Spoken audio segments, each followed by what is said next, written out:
자, 이제 새로운 주제로 또 여러분들을 찾아뵙습니다. 이번 주제는 역량 기반 인적성 검사 문제 유형 분석 및 고득점 전략 되겠습니다. 제가 맡은 4개의 그 주제 중에 세 번째 꼭지 되겠습니다. 인적성 검사는 필기 시험이죠. 근데 이 필기가 참 많은 사람들한테 스트레스를 주는 것 같아요. 공부하는 과정도 쉽지가 않고 그 공부하는 시간을 따로 내기도 쉽지 않은 그런 대학생활을 여러분들은 좀 하고 있고 그렇기 때문에 스트레스가 되는 것 같습니다. 게다가 이게 그 어떤 효과적인 전략 없이 접근을 하면 생각보다 시간만 계속 지나가고 점수는 오르지 않고 이런 일들이 벌어지게 되겠죠. 아마 이런 과정을 거치셔야 될 거예요. 그래야 거기에 맞는 또 나 나름대로의 방법을 찾으실 텐데 저는 그런 시간 안 가지시길 바랍니다.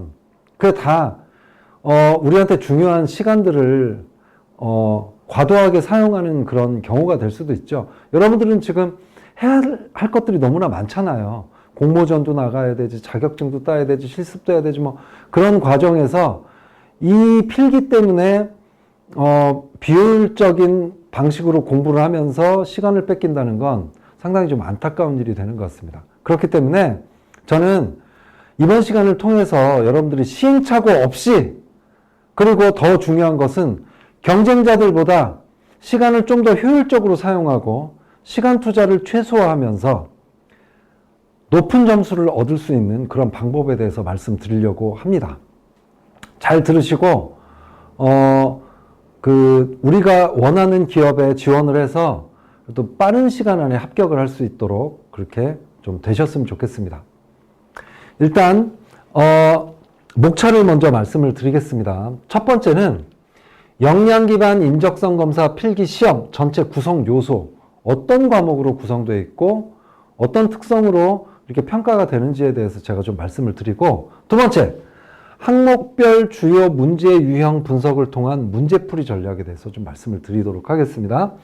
그리고 문제 유형만 우리가 안다고 다 끝나는 게 아니잖아요. 그러면 그 유형별로 공부하는 방식들이 다 다르거든요. 그래서 그 유형별로 고득점을 맞을 수 있는 이 전략에 대해서 말씀을 드리도록 하겠습니다. 아주 중요한 그 시간이 되겠죠. 게다가 공공기관 같은 경우는 거의 필기 단판 승부가 돼버렸잖아요. 그런 측면에서 아주 중요한 내용들이 아닐까 싶습니다.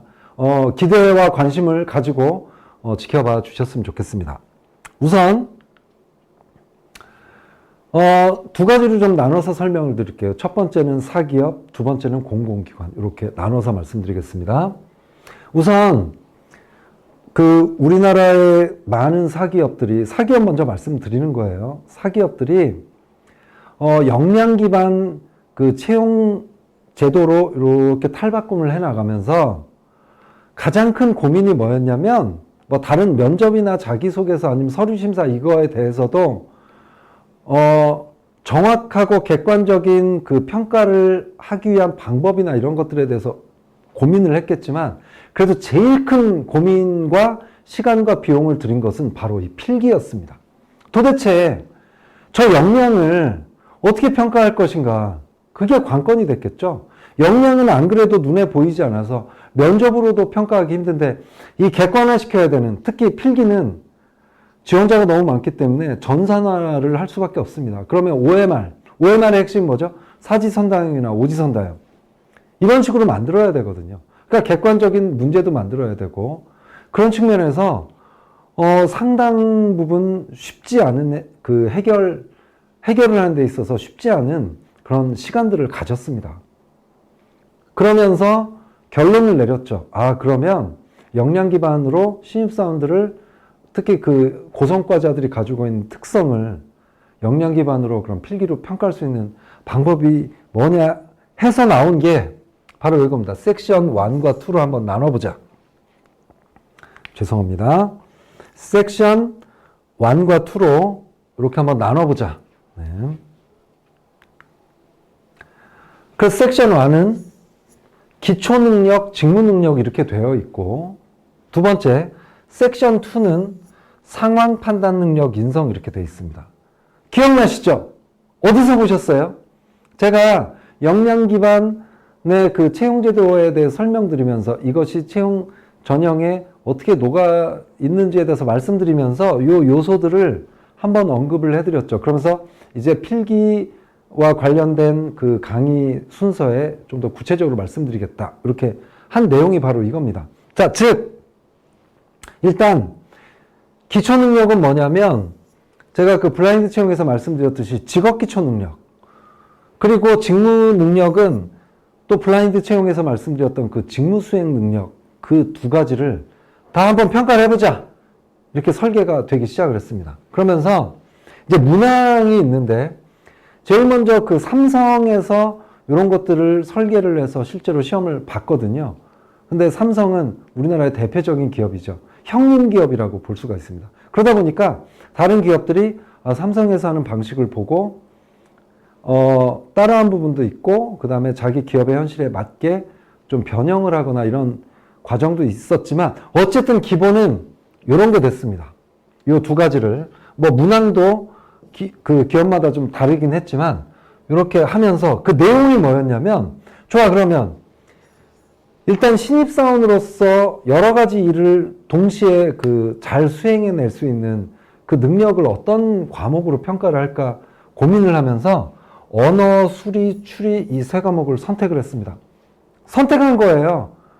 뭐 예를 들어서 뭐 이런 거 할 수도 있었어요. 화학 아니면 무슨 뭐 경제학 이런 것도 할 수도 있었는데, 그런 게 아니라 그래도 어떤 그 공통적인 전공과 상관없이 그래도 이런 정도는 가지고 있어야, 이런 측면에서 이런 과목에서 좀 좋은 점수를 얻어야 그 신입사원으로서의 여러 가지 일을 하면서 성과를 많이 낼 수 있을 것이다. 이제 이런 확신하에 선택을 한 거죠. 그 다음에 직무수행 능력, 이 부분은 정말 그 필기로 출제하기가 상당히 어렵습니다. 에세이 이런 거는 괜찮아요. 그런데 사지선다형이나 오지선다형 이 객관식으로 출제하기가 상당히 어려운 게, 이유가 뭐냐면 직업기초 능력은 공통적인 능력이잖아요. 누구나 다 가지고 있어야 될 능력이라 이렇게 과목 선택해서 문제를 출제하면 됩니다. 근데 이 직무란 건, 직무가 너무나 다양하잖아요. 여러분들이 지금 공부하고 있는 이 보건계열 내에도 전공이 제각각이면서 우리가 나중에 사회에 나가서 맡아야 될 직무 역시 너무나 다양하지 않습니까? 그 직무에 대해서 각각의 필기 문제를 낸다. 이게 쉬운 일일까요, 과연? 이건 상당히 좀 어려운 일입니다.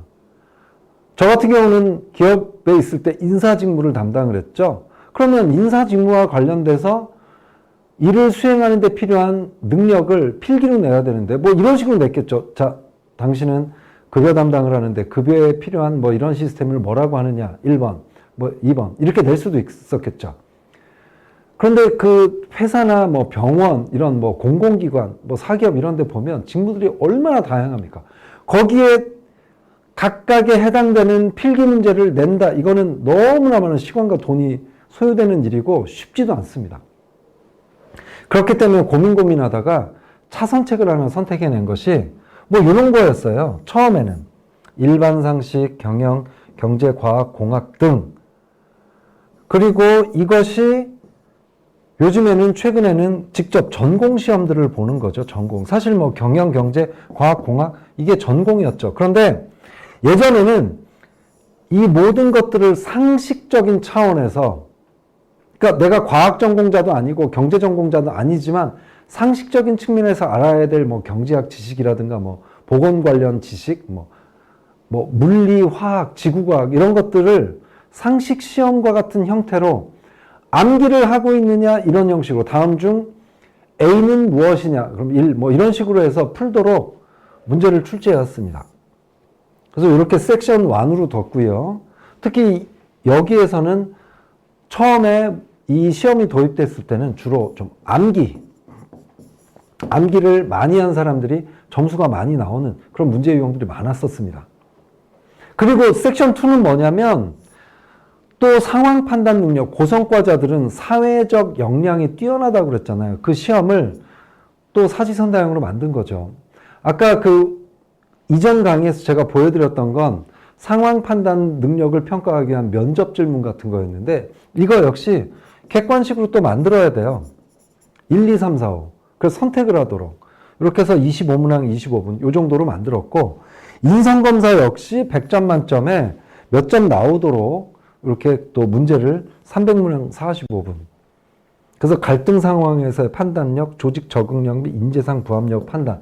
이렇게 해서 설계가 됐습니다. 그리고 이런 형식이 지금까지도 계속되고 있죠. 이유가 왜 안 없어지죠?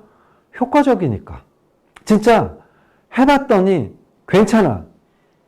그리고 중요한 것은 이런 시험을 처음 도입했을 때는 이런 방식에 대해서 그 확신이 없었기 때문에 처음에는 그 참고용으로만 썼습니다. 이 점수가 높게 나오든 낮게 나오든 상관이 없이 그냥 당락 여부를 결정하는 요소로 쓰지 않고 참고를 한 거예요. 아, 이 친구는 언어 능력이 뛰어나네. 아, 이 친구는 추론 능력이 뛰어나니까 좀 뭐 기획적 뭐 이런 식으로 참고용으로만 써왔었습니다. 근데 이 데이터가 쌓이다 보니까 기업들이 정말 이런 시험에서 점수가 높은 사람들이 보니까 어디에서든 성과를 내는 거예요.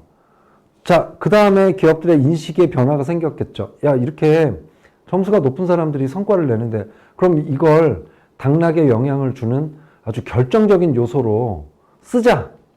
이렇게 돼서 지금까지 계속되고 있고 없어지지 않고 앞으로도 없어지지 않을까 이렇게 생각이 됩니다. 자, 이렇게 구성이 돼서 왔고, 그 다음에 공공기관은 어떤 시험을 보냐면 이거 역시 여러분들 그 계열과 가장 관련이 있는 기업의 중에서 공공기관 이런데 뭐 대학병원이라든가 건강보험공단 이런 곳에서는 필기를 이런 식으로 칩니다. 예시로 이제 행정직, 건강직, 요양직, 전산직에 해당되는 이런 그 필기와 관련된 이제 공지사항이죠. 공고문이죠. 그죠? 채용 공고문에 이런 시험을 보겠다 이렇게 나와 있는 거죠. 그 내용을 보면 NCS 기반 직업기초 능력 이런 얘기들 이제 많이 듣게 될 거예요. 그게 뭐냐면, 행정직, 건강직, 요양직 같은 경우는 직업 기초 능력으로서 아까 위에 보면 요거 기초 능력 그죠? 이런 거에 해당되는 것으로서 직업 기초 능력 응용 모듈 60문항 이렇게 돼 있어요. 그러면서 과목이 돼 있죠. 의사 20문항, 수리, 문제 해결 60문항 이렇게 돼 있습니다. 주요 세 과목. 요건 이제 조금 이따가 다시 한번 더 자세하게 볼 텐데. 자, 전산직은 직업 기초 능력 응용 모듈 40문항에다가 뭐 의사소통, 수리, 문제 해결에다가 전산개발 기초 능력이죠. 10문항. 이거는 전공과 관련되고 직무와 관련된 내용이겠네요. 그죠? 이런 거를 필기로 보고, 그 다음에 파트 2, 아까 그 사기업에서 만든 요거 있죠. 요거 파트 2 중에 직무 능력에 대해서 그럼 공공기관들은 이렇게 하는 거죠. 또 이렇게 행정, 건강, 전산직, 이번에는 요렇게 합쳐졌네요. 국민건강보험법. 건강보험공단에서는 법에 대해서 잘 알아야 되거든요. 그래야 업무를 수행하는데 차질이 없습니다. 그렇기 때문에 이제 법에 대해서 20문항.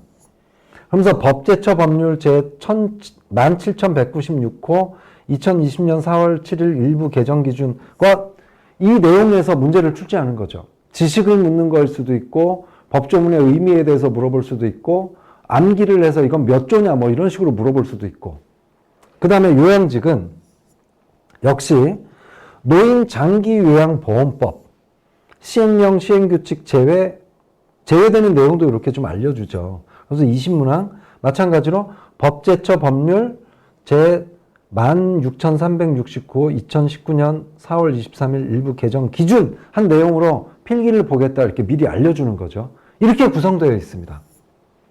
이걸 통과를 해야 되죠. 단판 승부.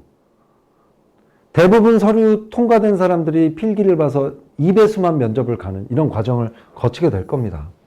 자, 어쨌든 사기업이든 공공기관이든 이렇게 설계를 해서, 이런 설계는 공공기관이기 때문에 그 정부가 만든 블라인드 채용 그 표준안이 도입된 2015년 이후로 계속해서 이런 것들이 이루어지고 있고, 사기업이 만든 이 과정은 벌써 20년 동안 계속해서 지금까지 이렇게 진행되어 오고 있습니다.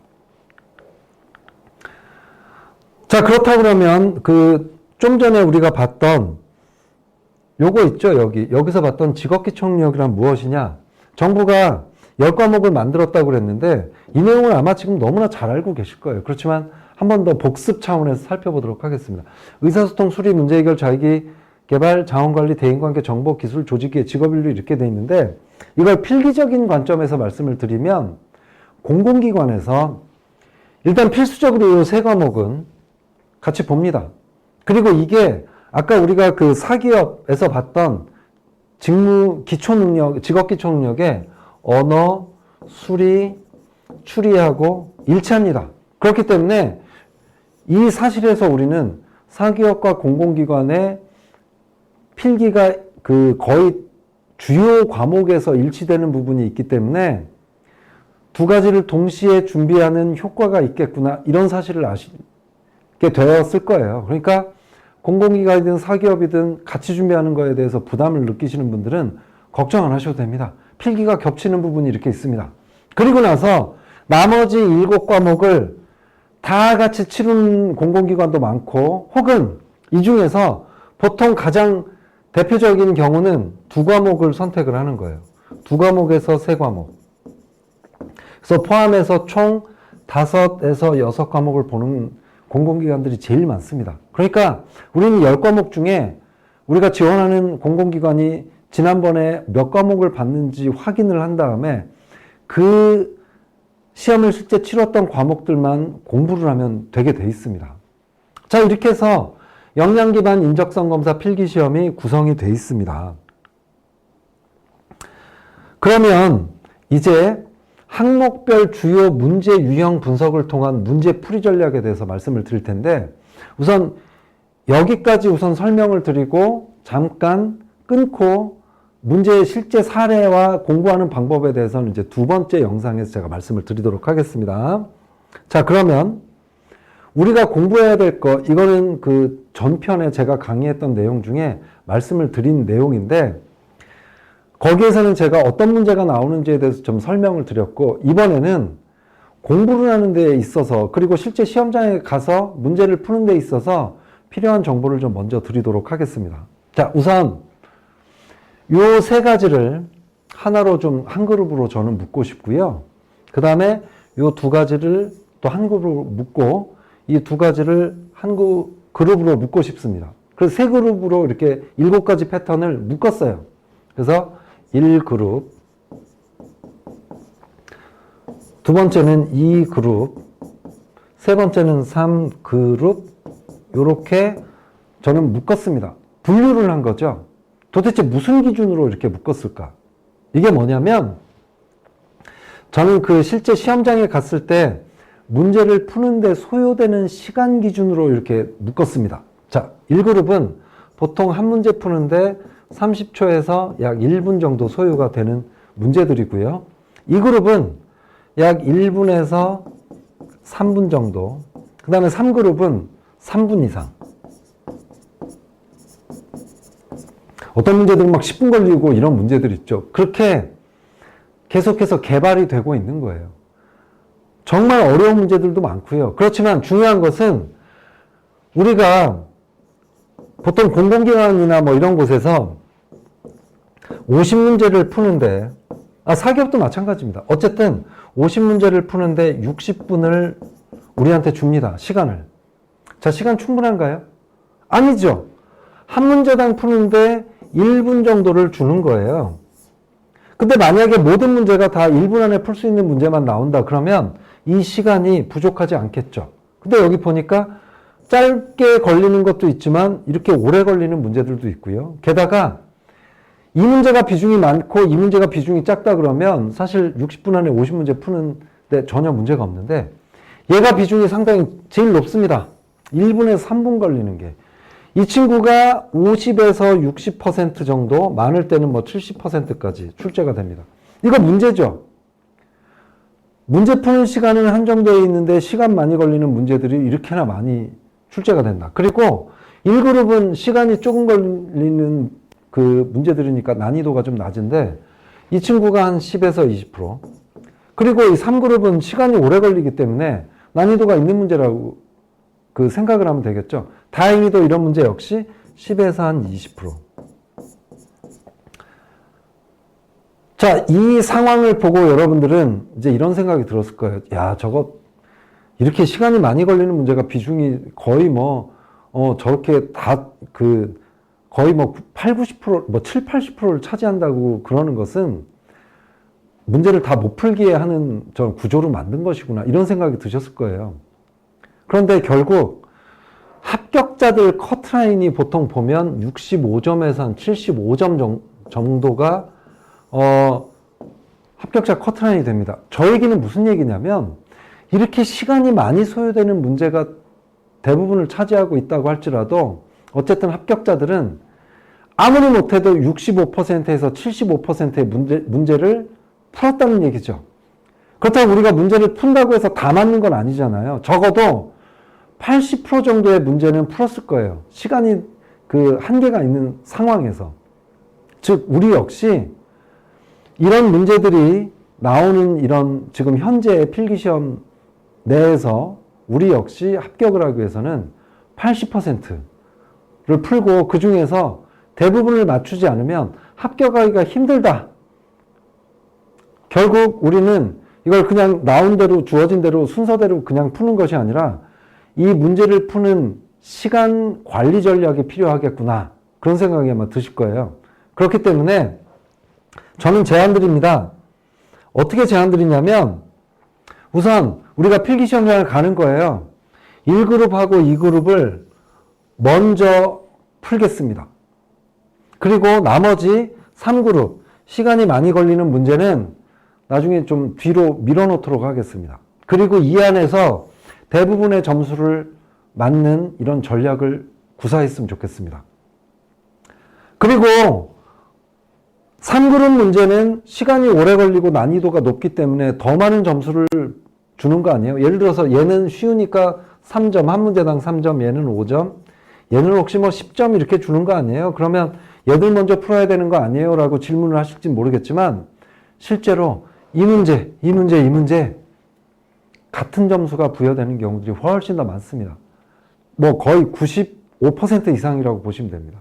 그렇기 때문에 이런 문제 한 문제 푸는데 10분이 걸리는 문제, 그 한 문제 푸는 시간에 이런 문제 10문제 더 푸는 게 나을 것이고 이런 문제를 3, 4문제를 더 푸는 게 훨씬 더 효과적일 것입니다.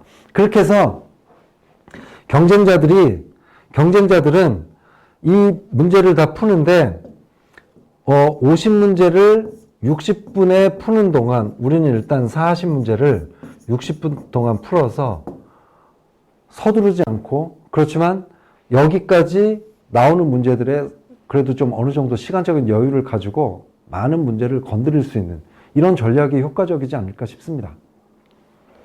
그리고 이렇게 푼 다음에 그래도 시간이 남았을 때 이 문제들을 푸는 이런 전략이 고득점을 안정적으로 받을 수 있는 그런 전략이 아닐까 싶습니다. 자, 그러면 잠깐 브레이크 타임을 가지시고 이제 두 번째 파트에서는 어떤 문제들이 나오는지 그리고 그 문제별 공부하는 방법은 어떻게 하는 것이 좋을지에 대해서 말씀드리도록 하겠습니다.